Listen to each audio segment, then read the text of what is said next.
who's got a question? Exactly. Yeah. So for context, what was your name? Ilya. He was telling me his dad's a beekeeper, right? And he said, what do we do with this? And we were like, I was like, man, go get a town, open up 5, 6, 7 shops around beekeeping. You can choose your bees, you can get your equipment, you can get your training. And then if you're in Germany and you're just picking up beekeeping, and there's a town in Romania dedicated to beekeeping, you 100% would get in a car and come visit, right? You would want to see that town. So that's the conversation we had prior to this. For example, let's say we continue this discussion about Yeah. a small town. What should include around 2, 3, 4 shops?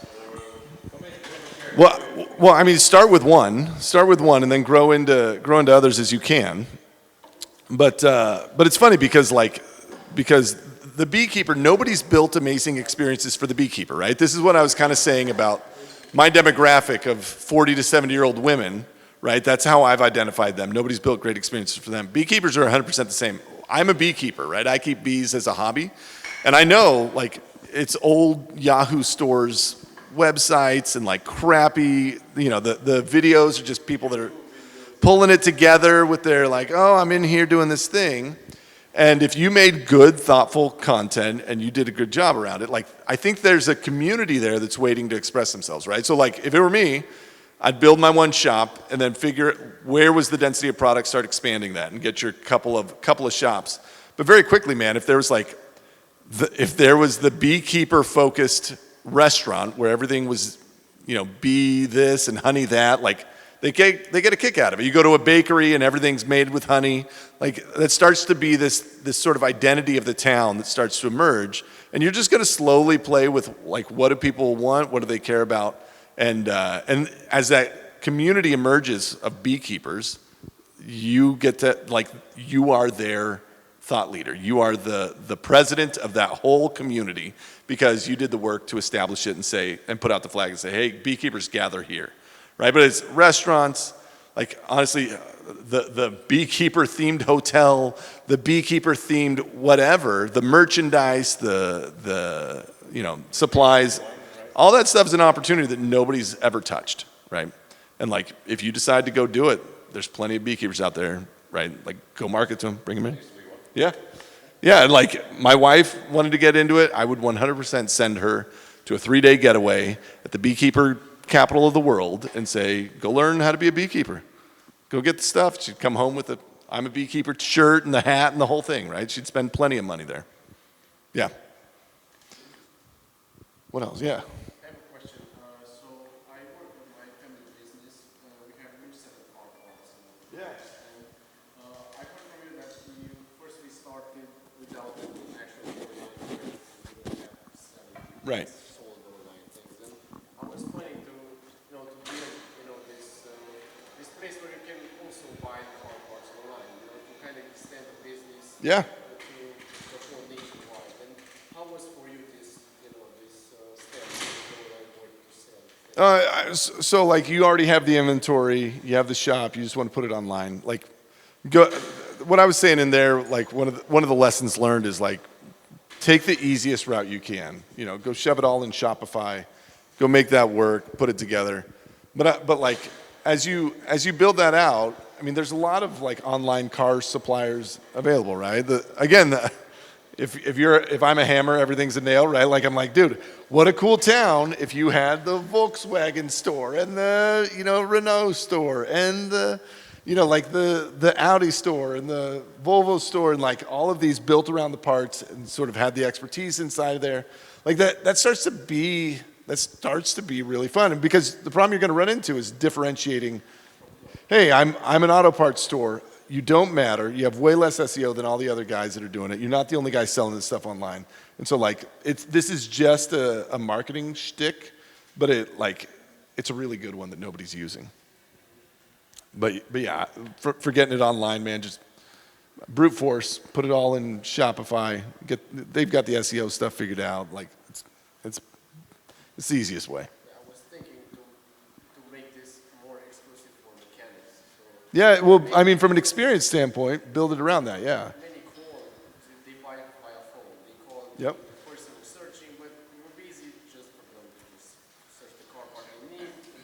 Oh, totally. Yeah.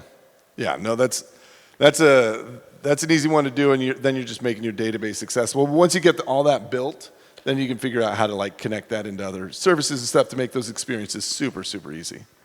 Yeah. Is curious the actual business side of all of this, like how sustainable it is. I know how much you actually took dollar wise to buy the town, renovate it. Yeah.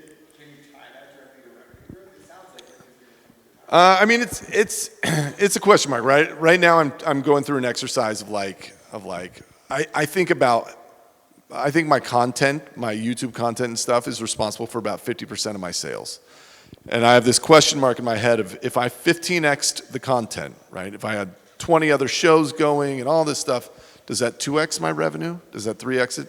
Right? We could do the same exercise with the town. The town is content, the town is experience. And like people want to come back and visit. I know what the average spend is because all of my customers, I'm not finding them in Hamilton, right? They're all online customers before they get there. It's not a net new customer. But I know that on average, if somebody comes to visit my shop from a zip code that's more than 300 miles away, they're going to spend on average about $100. And if they stay a second night, I get another $150 out of them, right? And so there's this very quantifiable piece of if I can make this town more and more interesting. I've got 100,000 people coming this year.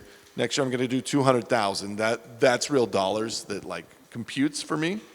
And so the town continues to be worth investing in, but like overall revenue numbers, it's very small for my business. It's $5, $6, $7 million a year coming through the town. And so even if I double, what's that? E-commerce is 100 million.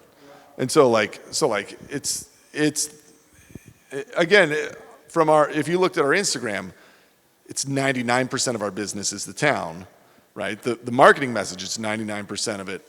The sales, it's 5-6%. And that's strategic. That's what we're trying to do. But it's super sustainable so long as I can keep the core business healthy, right? If I start being dumb with my margins online and not managing my inventory well, it puts the whole thing at risk. But I sort of see it for what it is. We're willing to be, our restaurants are cost centers for us. We lose money on those, but everything else sort of lifts it. And if I can get people to come there and say, this was Disneyland. This was the greatest thing. Oh my gosh, every year we're going to come back. Like they tell their friends. That's how that grows, and that's worth it. Does that mean for other towns or town 2 through 100, the quilts are uniquely durable, good, no shelf, like we were talking about cheeses earlier. Yeah. I know shipping cheese and people do it. Like quilts seem like a really good business for e-commerce. Well, I sell fabric, right? I don't even sell the quilts. That's a space that we're going to move into. But like, if I were looking at other town opportunities in my immediate space, it's knitting, it's crochet, it's embroidery, it's stained glass window making, it's basket weaving, it's all of these are ones waiting for their own town to gather their community because that community is disparate. No, it's made. I source it all from Korea, Pakistan, and Indonesia, right? But like, I'm a retailer. I buy low, sell high. That's my move, and so like I would love to build a cotton gin in the middle of Missouri and like let them see how it's all made from the beginning, right? It's probably easier to do with knitting than it is with fabric, but yeah. No, cheese making, man. People, you have the best cheese you ever had. Like I buy cheese from France and get that Parmesan shipped to Missouri because it's the best cheese I ever had, and I do it every year for my wife's anniversary, right? And it's like that's an easy sell. I just pay an extra $10 to get it shipped, and that's what we do. But like I don't think there's anything out there that's excluded from this as a model. Isn't this thematic of the town a bit risky in terms of business? I mean, after a while, does it become monotone? I could say, because you go to Bruges, you see a lot of embroidery. You go to south of France, everything is based on lavender. Sometimes you get bored as a tourist. Well, how do you keep people engaged to come back again? Yeah, well, I mean, I think that's its own strategy, right? And so like with my quilt shop, we shut down 3 of the stores. We're reopening them as 3 new concepts. I have 2 brand new stores that we're going to open this year. It's about newness and interest, right? And so like any given shop in my world is going to have a 3 to 5 year shelf life unless it gets graduated to like a permanent one, which we have 5 of those. And then everything else is like up for grabs. We're creating a new experience every year, and we're trying to launch it and do a thing. And then honestly, I think that there's probably room. It's like a regional thing. There's probably room for 5 quilt towns in America that, you know, if everybody's within 5 hours driving of one of these places, they got to go have that experience. They're going to drive there, they're going to do the thing, and it's going to be great. And so like, if lavender is the south of France, right, there's probably room for a couple other lavender towns and they do the spa with it, and they do, you know, it's in everything, and you get the lavender cookies and the whole thing, which honestly, even in south of France, like, I haven't seen it. I haven't seen them do a great job with this. You know, there's like, it'll be lavender town, but everybody's selling the exact same crap in every store. Nobody's come in and said, we're going to build an experience. Do you love lavender? We're going to do this thing really well. The question regarding recurring revenue or some long-term collaborations, do you guys have like access to certain designers that you're working with season after season, and you know that they're going to come and know your style, or is it just you know, a place where you can find the most? Yeah, we source from vendors that have designers in there that design for them, right? And so like from that standpoint, the product is coming in very predictably. From a revenue standpoint, we have some recurring revenue models that honestly that's gone out of vogue a lot. I launched another store called Let's Make Art. It's a watercolor company. Took me 30 grand in inventory. We went 0 to 16 million in 2 years. It's just like a little rocket ship, right? And it was a monthly subscription box for watercolor. And then 2 years after COVID, it just went off a cliff. We're down to like 8 million. It's falling. We're killing it off slowly. Like the subscription stuff. I mean, the fact there's apps out there to help you cancel your subscription stuff. Like it's really gone out of favor. And so we're reimagining how that stuff goes. You're buying a 6-month package and it'll ship automatic. You know, like we're rephrasing and trying to clean that up so that we can still offer some of that from a recurring revenue standpoint. I'm not sure if that was your question, but yeah, that's where my head is on that. Yeah. What kind of content was your company? What was your process of the media? So it's funny, content-wise, we were these YouTube videos, these 10-minute tutorials that would happen, right? As I think about content, I think of it in 3 buckets. I think there's entertainment, there's education, and there's inspiration. And so in my quilting world, right, in any of those buckets, so in education, there's the 60-second Facebook clip, there's the 60-second TikTok, there's the 3-minute, you know, share on Facebook that's like easily digestible, there's the 10-minute, there's the hour-long version, there's like 50 different variations on this, and we did the 10-minute version. We've done that 1,000 times in a row, literally 1,000 times in a row, and nothing else, right? So I'm like, man, that's a ton of opportunity to go play in. If I went to inspirational, there's like the series, the documentaries, I'm gonna make you cry on Facebook, which my demo would love, right? They love to feel that, like, oh, I'm doing a good thing. We gave it to them. There's the chair, like there's 50 variations of inspiration. I haven't done any of them. And then you look over here in entertainment, and there's like the comedians are making quilts, and we're doing jokes, and it's the bloopers, and it's there's all this stuff that lives here, and we're not doing any of it. And so like when I'm looking at content, I'm saying I want to 15x this. That's what's in my head is like, if I did 7 of these other ones, does that have an impact on revenue? I don't know. There's no case studies out there. Nobody's done this before, right? And so like if I can prove out that my revenue is directly tied to the amount of content I'm able to produce, that I have like a little bit of a Disney Pixar factor, then like, I don't know, I kind of blow the lid off it. It'll be amazing. And so as you're thinking about content, you can pick any of those. Whichever one starts to be sticky, maybe it's reels on Facebook, maybe it's 10-minute education, maybe it's 3-minute. I'm bringing this to you in 60 seconds or less. Here it is, right? Like all of those are opportunities. Just find the one that you're going to build your audience around, and then you can start branching out. Yeah.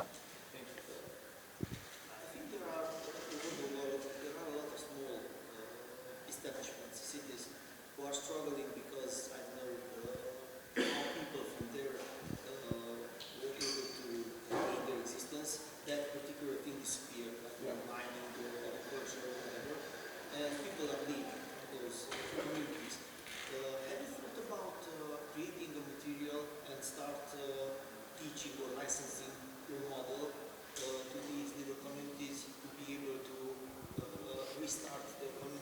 I'm, I mean, on my whiteboard is the question, like, could I build another Hamilton, Missouri for $10 million, right? Like, I don't know. And if there's a capitalist lens where that town in Wisconsin or France hires me to come in and build their cheese town, the hard part is like change is the thief of identity, right? So if you're a little mining town and you got some random dude from Missouri that flies in and says, here's how it's gonna be, I'm gonna design your town, I don't know that it works, right? Like it's sort of gotta be, it's gotta feel organic and homegrown. But I would love, I mean, as soon as I have the model nailed down where like it can work, I would love for this, I would love to spend the rest of my career doing this, right? I would love to have 100 towns that like built up around beekeeping and auto parts and all this stuff and used my framework to do it. That would be an incredible legacy to leave. But I don't, it's not clear in my vision how to do it yet. And I don't know if it works, like I don't know if it works with an outside party because that soul has to live, you know, the money has to go back there. It can't go anywhere else. But that's what I'm staring at. I would love to figure that out. Possibly after 2, 3, 4 towns. I know, I just need a few more towns. See, you get it. I just need a few more towns. That's all I'm saying. And then franchise. Yeah. Any other questions? Did you invest in the town? Did you invest in the setup of the activities, or was it more inspiration based? Did I invest in what part? So you're having a town and like the restaurant and, Yeah. and the hotel and whatever, they all provide services around beekeeping, for instance, or Sure. quilting in this case. So did you invest in let's say the restaurant developing a new menu or in the Yeah, hotel I development? built it. I hired the chef. I'm in the restaurant business until I can get out of it, right? Okay. And investment wise, like each building, we're probably in $5 million in infrastructure, but you buy a building for 20 grand. The way we did it, we bought it for 20 grand. We put $70,000 into it, refinanced that with the bank. I got a mortgage payment of $1,000, and I've got to sell enough out of that shop to cover my mortgage payment. Then we did it again. Right? And so that's how we got started. Now, like our town is small, and there's not enough revenue for it to do anything. So, like, if I want sidewalks, I know now it cost me $2 million to build, or $200,000 to build a sidewalk end to end on one of our city streets because I had to build it. I had to pay for, like, I just couldn't wait for the grants and the government to get around to doing it and all that stuff. I had to just do it. And so we put a lot of money in investment wise into the infrastructure and getting that town where it is. So it'll be great. And I'm working on a big development deal to bring a hotel to town, to bring these other great amenities to town that'll just help our business, but again, I will own a hotel, and I will own, I've got to do it, and eventually I'd love to get out of it, but there's one business in town, nobody else is going to come and be the developer, but if I believe in it and I see it, which I do, then it's a much easier sort of economic argument for me to make. This is a big sort of like, if you build a new mentality, where are these employees from? We have 400 employees in a town of 1,500 people. There's 9,000 people in our county. So within 20 miles driving, there's 9,000 people. There's enough in there, and then we did remote all of the tech, all the design. We had to build these remote teams. But honestly, you just if you pay a good wage, people will happily drive from Cluj, 20 minutes out of Cluj, to go to a beekeeping village if you pay them a good wage. Right, that solves most of it. It is a big problem though, and so one of the ways that I'm solving that is developing housing. I have an apartment complex. It's like a good entry-level apartment. You just graduate high school. It's a place for you to go. You sort of have to think through the entire journey of how to get. I need nights and weekends teenagers, so we're building a 100-unit residential space that'll get me. 400 people will move into that. I think that gives me on average another 55 sort of teenagers that are in that space because the high school's good and I'm figuring half of those will come work for me. That solves the problem, right? And so you sort of have to do the math all the way through on that stuff to get it there. I guess the longevity you could say that sort of in there that it goes down even that's now for the last 100 years. But I don't know internationally, but America's a history of company towns and Detroit is a company town. Yeah. To the left, and atrophies. Yeah. Do you worry about it? I mean, what you're doing is amazing regardless of what happens in 30 years. No, I don't worry about it at all. I mean, like if it turned into a ghost town, but it was the prettiest ghost town you ever saw, like it's all right. And when we see that sometimes, right? If we went out of business and left, you have these beautiful buildings that are all boarded up, and then like the one or two dumb shops that are left. But then it's an opportunity for the next Doan to come through there and say, we're gonna do knitting. We're gonna make this. I mean, like I don't know how to mitigate that, right? Either I have to play smaller ball, or I need other big players to see it and come and do it. And I don't want our town to be 20,000 people. I want it to be 3,000 people, right? I'm happy. Knitting is another town. Yeah, yeah. No, yeah, absolutely.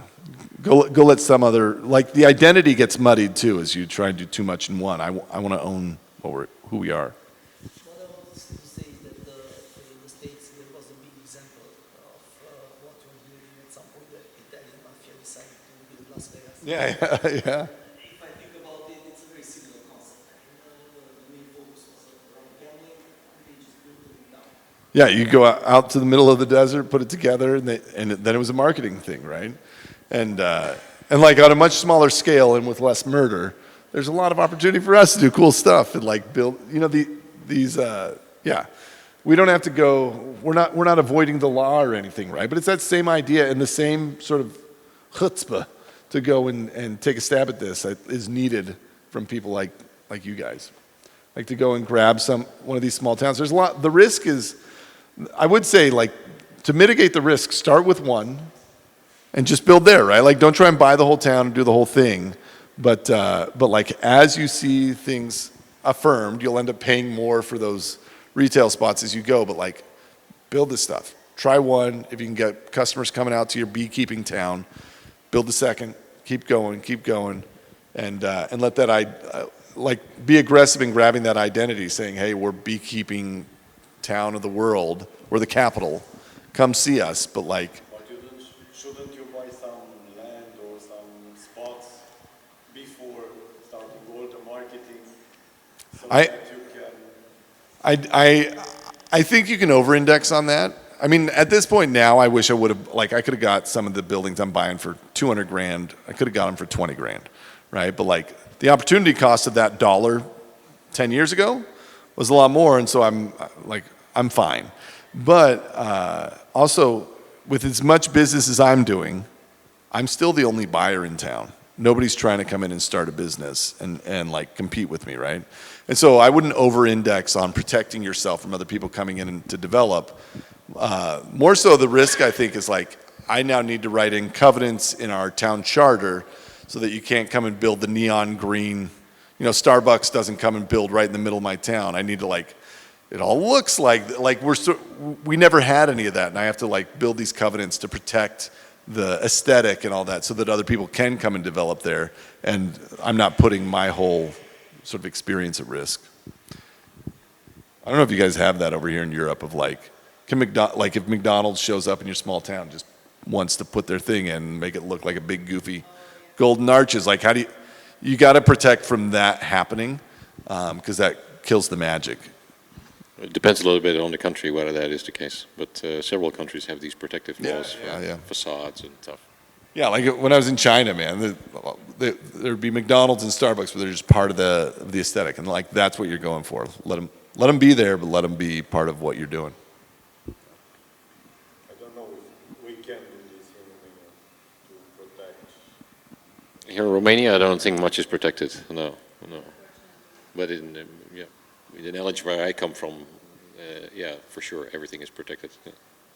Yeah, well, I think there probably is. I mean, you have old towns that like you're not gonna shove a Burger King in, right? There's some of that. If you go visit the capital city of Romania, so of course, I don't know if you've ever been, but you can see from the architecture that not even the facades are like homogeneous. Oh, that's a It's bummer. like a street that has a certain century, or like people have done, even when it comes to construction and along businesses and trading markets here and there, they couldn't keep or respect certain laws because political environment is That's crappy. very flexible. Unfortunately, that's why you see a lot of it collected business. So you can see like something from the, I don't know, 1960s next to something just ultra modern and Yeah.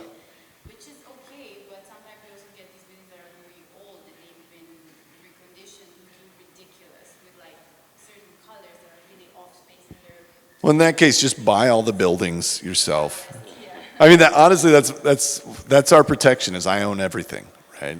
And so, like, I don't have to worry about it outside of new developments coming in. So empty lots and stuff are maybe my biggest risk, but everything else, like, I just bought, and that's a good. Like, I have 2 full city blocks that will always be the greatest quilting aesthetic, and it'll feel right, and it's well designed and thought out because I protected it. I remember it was shocking to me to see that in London, in order to get like a purple door in a certain neighborhood, you had to get the mayor's approval, and it was such a lengthy process. Just the Yeah. color of the door. I'm not talking about design or anything else. And it's like, wow, these guys are like, just for a door, and look what's happening here. So, And we have something similar also with Coast Plus.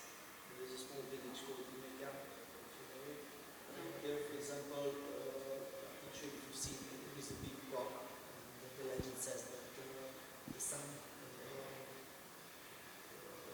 not sunset, Sunrise. sunrise, you have double sunrise there. So there is a big cliff, and you actually have. We have to go. The sun comes out. After that, it becomes hidden behind the rock, and after it comes out again. So you have 2 sunrises in the village. And it's a very typical village. All the houses are white houses, very similar. And if you buy a house there, you don't get approval to do anything other as style-wise as the entire village looks like. Yeah, think of, you know, those white and blue towns in Greece, right? If somebody moved in and was like, I like orange, you'd be like, you ruined the whole thing. Now it's a crappy photo. Get out of here. So, like, figuring out how to protect that is meaningful. Well, one thing, as you said, if you have, let's say, your town and like a big company like Starbucks, McDonald's come and build something there, isn't that making your town more accessible to people who just want to come visit, but maybe they're unsure what they could do there? And Sure, and when it drives your property values up and all that stuff, right? It's a net good. In my world, I have that, like, that development is up by the highway, not in my downtown, right? And so, like it just takes. I mean, honestly, the best way to do this is work with your town to get a master plan and say, this is where we want this stuff, and this is where we want this stuff, and we're all on the same page. Great, and then you go and develop, you know, appropriately where you are, and let the Starbucks come in where they are. Like, this is all very, very solvable stuff. You just, like, get involved with your cities and, like, start talking through it. how does that work? I mean, are there any political fluctuations that, you know, once you talk to them, then they change their... Well, the city. Well, and I don't know. I don't think it's the exact same, but, like, I think it's pretty close, actually. Like, every city you go to, they could adopt a city plan that'll live beyond the mayor, the council members, and all the stuff. The city adopts the plan, and that becomes the thing. And if they change that, which they could, but that becomes like, we're going to have a town hall, we're going to let people come in and talk to us about it, and all that kind of stuff. But they adopt this, and that sort of goes on the wall as like, this is what we're doing. This is supposed to be there for the next 50 years while the town develops. And so for us, I mean, that's the work we're doing on it, is like, great. Let's get this master plan done. Where do we want housing developments? Where do we want the trailer park? Where do we want all these other amenities that come to town? Because they're gonna want to be there. As we bring more and more in, people, like, there's a lot of vultures that just want to come and make some money, right? And so, like, let them do it where it makes our town better instead of disrupting what we're doing. So, how is your relationship with the mayor? I mean, you you live inside a sort of a governance structure, right? So No, I mean, listen, you can either be the mayor, you can own the mayor, and I own the. No, I'm just, but he's fine. He's fine. He like, well, I mean, like 5% of the town hates me. They hate me because, well, because it's an agriculture town. They're farmers, and how dare I call us Quilt Town, USA? You know, a real piece of work, and then the rest of them are like stoked. They love having people there. We've saved the town. They get what we've done. Our relationship with the mayor is great. We're working together on a bunch of stuff, trying to pull things in, and like for a lot of my time though, I just ignored him. I didn't care who the mayor was. I wasn't asking his permission for anything. I was just doing what I was going to do.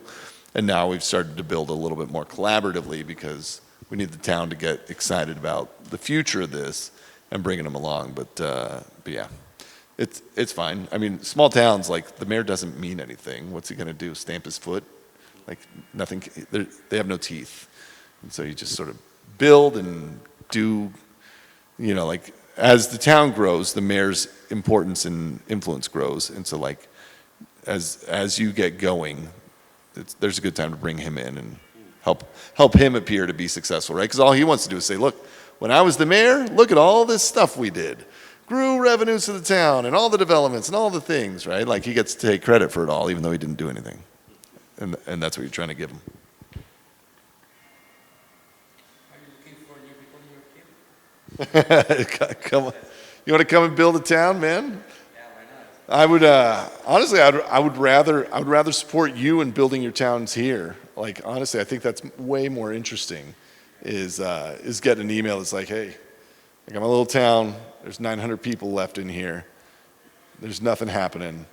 What do you think of this? What should we do here? What do we do? Like that's way more fun. I'll do research about you. All right, dude. I'm happy to be a supporter, a mentor, idea guy. Like I love being used that way, and so feel free to reach out. That's great. Love to do it. I'm experiencing the same recently about being a mentor because I did for 10 years YouTube videos. Yeah. And here in Romania, I got over 1 million subscribers, and now I got a lot of people coming to me. Oh, you're the king now. Yeah, you're like, hey, man. I'm not really the king, but That's not what I heard. That's not what I'm going to tell everybody.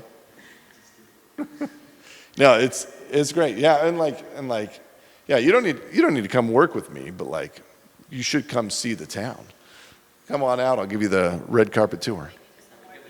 Yeah. You can come do content with us. Absolutely. that would be great. Thank you. Cool, you guys. Thanks a lot. Thanks, a lot. man. Very, very inspiring.